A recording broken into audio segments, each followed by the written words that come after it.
as it comes from the factory, your Bangle comes with a default launcher, which is this thing here where you can scroll between apps. As it is, it's reasonably useful, but often you might want to change it. So it's actually got a few settings built in. If you go to settings here, and apps and launcher, you can choose what size font it's got. You can choose the height of the menu items. Maybe you want to make them a bit smaller so you can get more on. You can also choose whether you want to show clocks as separate apps in there. Let's turn that off, and whether you want to make it full screen, which means removing this widget bar. So if we set those,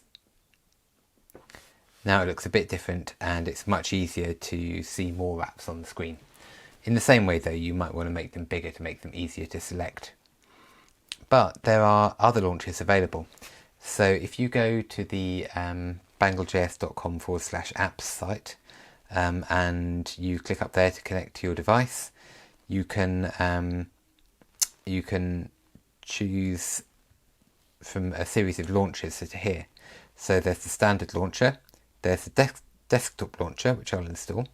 Now it's asking you whether you want to install it to replace the current launcher or to keep both of them. You can keep both, but often you will really only just want one launcher at a time. So it's just uploading it.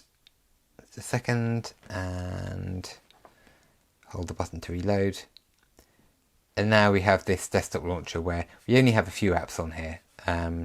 So it's not a very good demo, but I believe you can put more on the screen, and you can, when it's unlocked, you can swipe up and down to choose between different apps.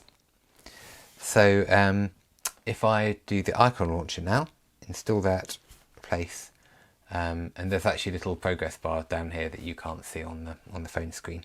It'll be there in a second.